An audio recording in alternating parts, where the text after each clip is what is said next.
एक नागनाथ है, एक सांपनाथ है, एक इनका साथी तीसरा बिच्छूनाथ भी है। जहां वोट भाजपा को कांग्रेस ने दिए, टारगेट हमें किया गया। जो ये कह रहे थे हमने किसी की पेंशन काटी नहीं, उनकी तरफ से एक चिट्ठी जारी की गई और जगह जगह डिप्टी कमिश्नर को यह हिदायत दी गई, डिपार्टमेंट के लोगों से कहा गया कि 13 तारीख तक हर व्यक्ति के खाते के अंदर जिस किसी की पेंशन रुकी है, कटी है, उनके खातों में तुरंत पेंशन का पैसा भेजा जाए। हुड्डा ये कह रहा था हम 37 है, हमें 39 वोट मिलेंगे।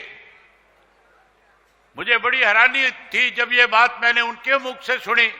इस हुड्डा को इस बात की जानकारी है कि कौन 5 वो लोग हैं जिन्होंने भारतीय जनता पार्टी के पक्ष में वोट डालने का काम किया है। इस हुड्डा को यह भी पता था कि कौन 4 वो लोग हैं जिन लोगों ने कहीं ना कहीं डबल क्रॉस करके वोट कैंसिल करवाने का काम किया है। करूंगा कि सारे इकट्ठे होंगे, इन नागनाथ, सांपनाथ और बिच्छूनाथ को चेहरा बेनकाब करने का काम करोगे और अपनी सरकार बनाने में बड़ी भूमिका निभाओगे।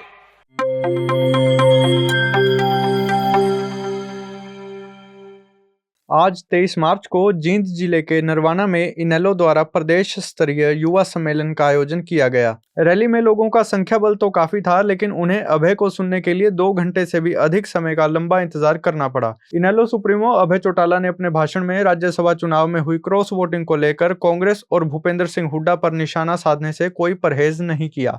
उन्होंने कहा कि राज्यसभा चुनाव में जो कुछ भी हुआ वह सब भूपेंद्र सिंह हुड्डा की जानकारी में हुआ है।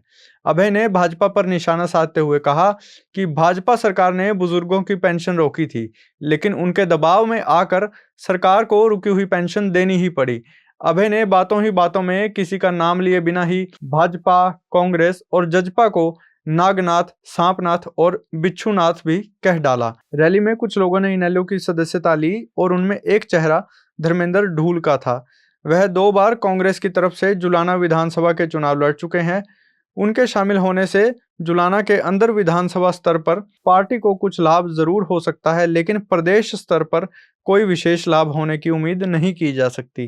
कुल मिलाकर ये कहा जा सकता है कि धीरे धीरे अभय का कुनबा बड़ा हो रहा है, लेकिन विधानसभा में इनेलो का झंडा लहराने के लिए अभी बहुत मेहनत करने की जरूरत है। हम एक बार आपको सुनाते हैं कि अभय चौटाला ने अपने भाषण में क्या कुछ कहा। जो ये कह रहे थे हमने किसी की पेंशन काटी नहीं, उनकी तरफ से एक चिट्ठी जारी की गई और जगह जगह डिप्टी कमिश्नर को यह हिदायत दी गई, डिपार्टमेंट के लोगों से कहा गया कि 13 तारीख तक हर व्यक्ति के खाते के अंदर जिस किसी की पेंशन रुकी है, कटी है, उनके खातों में तुरंत पेंशन का पैसा भेजा जाए। और जब मैंने ये कहा कि मुख्यमंत्री ने जो 200 रुपए बढ़ाने की बात कही थी वो पैसा भी दिया जाए, तो सरकार को वो 200 रुपया भी फिर साथ के साथ डालने पे मजबूर होना पड़ा। आज साथियों, प्रदेश के हालात फिर उसी तरह के हैं। ये सरकार लगातार किसान को, मजदूर को, कर्मचारी को, व्यापारी को, नौजवान को परेशान करने पे तुली हुई है। आज गरीब आदमी के सामने दिक्कत और कठिनाई खड़ा करना चाहती है। मैं एक बात आपसे पूछना चाहता हूं कि अगर आप इस सरकार के द्वारा काटे गए जो पीले कार्ड हैं, जिनकी संख्या 12 लाख से भी ज्यादा है, सरकार ने जब पीले कार्ड बनाए थे तो केवल उन लोगों की सहानुभूति और वोट लेना चाहते थे। अब उनके ऊपर अलग अलग तरह की शर्तें लगा करके गरीब आदमी को उस पीले कार्ड से इन्होंने दूर करने का काम किया है। मैंने पिछले दिनों इस 23 तारीख की तैयारी के लिए जब 90 साथियों की जिम्मेवारी अलग अलग विधानसभा क्षेत्रों में लगाई, जब हमारे 23 पार्टी के बड़े नेता अलग अलग जिलों में जाकर के लोगों से मिले, निमंत्रण दिया, तब 2 बातें पूछने के लिए इनके साथ मैंने बातचीत करी थी। मैंने सब साथियों से कहा था कि एक तो राज्यसभा का चुनाव आ रहा है और दूसरा पीले कार्ड काटे जा रहे हैं, तीसरा हमने युवा सम्मेलन रखा है जहां आप युवा सम्मेलन के लिए निमंत्रण दो, न्योता दो, वही आम जनता से, आम लोगों से ये पूछकर क्या हो कि जो पीले कार्ड काटे गए हैं, ये पीले कार्ड क्यों काटे गए, क्यों बढ़ाए गए, इन सब बातों की जानकारी लो और जिनके पीले कार्ड कटे उनसे पूछकर क्या हो कि जैसे बुजुर्गों की पेंशन के लिए इंडियन नेशनल लोकदल पार्टी ने एक बड़ी भूमिका निभा करके बुजुर्गों को जो सम्मान फिर से दिलवाने का काम किया है, चौधरी देवीलाल ने हमेशा कमेरे वर्ग के लोगों को, गरीब लोगों को जब कभी भी सरकार ने उनकी अनदेखी करी, उनके साथ जब तक न्याय नहीं हो जाता था तब तक उनकी लड़ाई लड़ने का काम किया करते थे। हमने भी चौधरी देवीलाल जी की नीतियों को आगे बढ़ाना है। हम नहीं चाहते कि हरियाणा प्रदेश के गरीब आदमी को सरकार में बैठे लोग सताने का काम करें, अपमानित करने का काम करें। इसके लिए हमें गरीब को हक दिलवाने के लिए चाहे कोई भी बड़ा फैसला लेना पड़े, कोई भी बड़ा आंदोलन चलाना पड़े, कोई बड़े से बड़ी लड़ाई लड़नी पड़े, अगर जिन लोगों के पीले कार्ड कटे हैं वो आपकी इस बात से सहमत हों, अगर आपसे वो ये कहे कि आप जो फैसला लोगे हम आपके साथ इस लड़ाई को लड़ने का काम करेंगे, तो मैं आपसे पूछना चाहता हूं कि जिन गरीब लोगों के पीले कार्ड काटे गए हैं, क्या इंडियन नेशनल लोकदल पार्टी के एक कार्यकर्ता को उनकी लड़ाई लड़नी चाहिए कि नहीं लड़नी चाहिए? आप बोल के बताओ, लड़ाई लड़नी चाहिए कि नहीं लड़नी चाहिए? जहां हम उनकी लड़ाई लड़ने की बात करें, वहीं साथियों मैंने उनसे, सब साथियों से यह भी कहा था कि राज्यसभा में हमें क्या फैसला करना चाहिए, इसके लिए भी आप सब लोगों से पूछ करके आना। हमने राज्यसभा के लिए जब तक अपनी बात प्रेस के माध्यम से प्रदेश के लोगों के सामने नहीं रखी, हमारे ऊपर कांग्रेस के लोगों की तरफ से छींटाकशी की जा रही थी, हमें बीजेपी की बी टीम बताने की कोशिश की जा रही थी, जबकि ये खेल हमेशा कांग्रेस पार्टी खेलती रही है। ये पहली दफा नहीं हुआ कि कांग्रेस के लोगों ने अपना वोट बीजेपी के पक्ष में डाल करके बीजेपी की मदद की है। किसके माध्यम से मदद करी, ये चीज भी सबके सामने आनी चाहिए। लेकिन साथियों, ये नई बात नहीं, 2016 के अंदर भी इसी तरह का खेल हुआ था। पेन की स्याही बदल करके भूपेंद्र सिंह हुड्डा ने भारतीय जनता पार्टी के सुभाष चंद्रा को जिताने का काम किया था। जहां वोट भाजपा को कांग्रेस ने दिए, टारगेट हमें किया गया। इसी तरह 2022 के अंदर भी कांग्रेस ने अपने उम्मीदवार के खिलाफ 2 वोट डलवा करके भारतीय जनता पार्टी के द्वारा खड़ा किए उम्मीदवार को जिताने में बड़ी भूमिका निभाई। और अब की बार तो इतना बड़ा खेला करने का काम किया कि आप सोच भी नहीं सकते। ये हुड्डा ये कह रहा था हम 37 है, हमें 39 वोट मिलेंगे। मुझे बड़ी हैरानी थी जब ये बात मैंने उनके मुख से सुनी। मैंने जब प्रेस कॉन्फ्रेंस करी, जब मैंने ये बताया फैसला कि हरियाणा की जनता का ये फैसला है कि अब की बार हम अपने दोनों विधायकों के वोटों की दूरी भाजपा और कांग्रेस दोनों से बना करके रखे। हमने आम जनता की जो आवाज थी उस आवाज पे मोहर लगाने का काम किया था। जनता की आवाज पे मोहर लगा करके हमने अपने दोनों विधायकों को इस चुनाव से दूर रखा।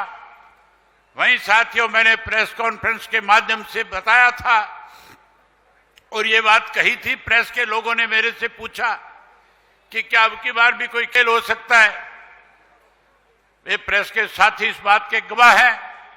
आप लोगों ने भी मेरी वो प्रेस कॉन्फ्रेंस सुनी होगी जिसमें मैंने कहा था कि भूपेंद्र सिंह हुड्डा तो ये कह रहा है हमारे 39 वोट निकलेंगे, और मैं कह रहा था कि इसके 30 का आंकड़ा भी अगर पार कर गए तो भी मैं यह मान लूंगा कि भूपेंद्र सिंह हुड्डा का कहीं ना कहीं अपनी पार्टी के ऊपर पकड़ है। लेकिन साथियों, जिसकी नीयत में खोट होगा वो इस तरह की बात कह करके कहीं ना कहीं अपनी कमजोरी को छुपाने की कोशिश करेगा। आज भी कांग्रेसी कहते हैं 5 वोट, 5 नहीं 9 वोट जो है कांग्रेस पार्टी के भारतीय जनता पार्टी के पक्ष में गए। पांचों ने तो मोहर लगा करके सीधा वोट दिया, 4 के वोट कैंसिल हुए। ये बात मैं आपको थोड़ा सा इसलिए खुल करके बताना चाहूंगा कि हमारे कार्यकर्ता को इस बात की जानकारी हो, प्रेस के माध्यम से पूरे प्रदेश के लोगों के सामने ये बात जाए। साथियों, राज्यसभा के अंदर जो कोई पार्टी की तरफ से एजेंट बनाया जाता है, कोई भी विधायक जब अपना वोट डालने जाता है तो उस विधायक को फिर अपना वोट उस एजेंट को दिखाना होता है कि मैं अपना वोट किसके पक्ष में डाल रहा हूं। भूपेंद्र सिंह हुड्डा स्वयं एजेंट था और हुड्डा के सामने 37 के 37 कांग्रेस के विधायकों ने वोट दिखा करके डाला था। इस हुड्डा को इस बात की जानकारी है कि कौन 5 वो लोग हैं जिन्होंने भारतीय जनता पार्टी के पक्ष में वोट डालने का काम किया है। इस हुड्डा को यह भी पता था कि कौन 4 वो लोग हैं जिन लोगों ने कहीं ना कहीं डबल क्रॉस करके वोट कैंसिल करवाने का काम किया है। ये 9 व्यक्तियों के वोट का पता भूपेंद्र सिंह हुड्डा को शाम को 3 बजे से पहले पता चल गया था।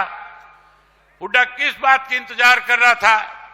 हुड्डा ने 3 बजे प्रेस के सामने आकर के ये क्यों नहीं कहा कि हमारे अंदर भी जयचंद हैं, हमारी पार्टी में भी कुछ ऐसे लोग हैं जिन्होंने कहीं ना कहीं अपना दीन अमान बेचने का काम किया है।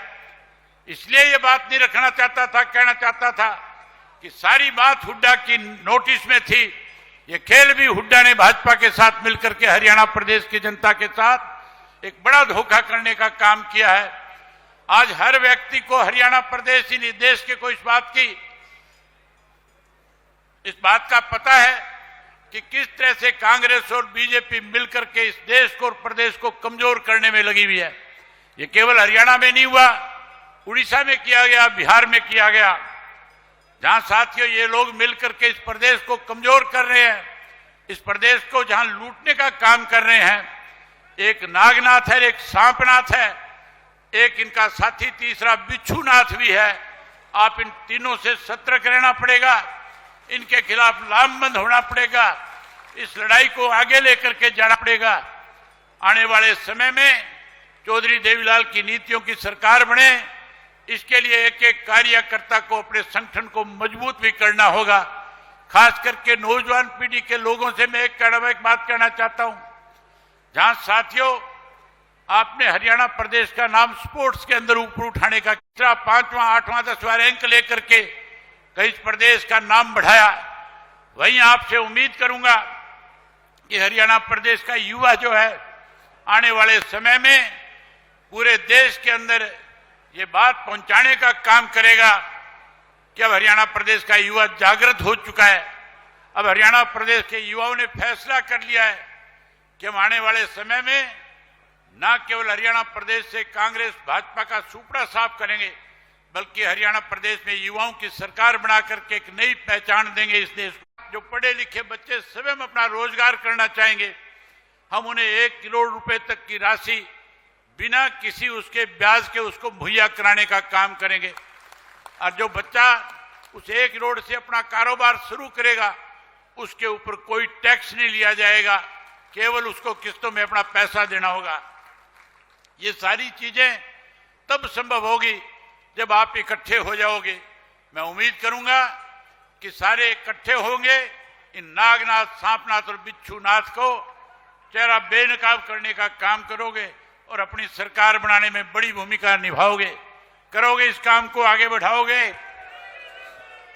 आप आए लाखों की संख्या में, आज आपने आकर के फिर ये बता दिया कि हरियाणा में बदलाव होने जा रहा है। आप आए, आप सबका बहुत धन्यवाद। जय हिंद, जय हरियाणा।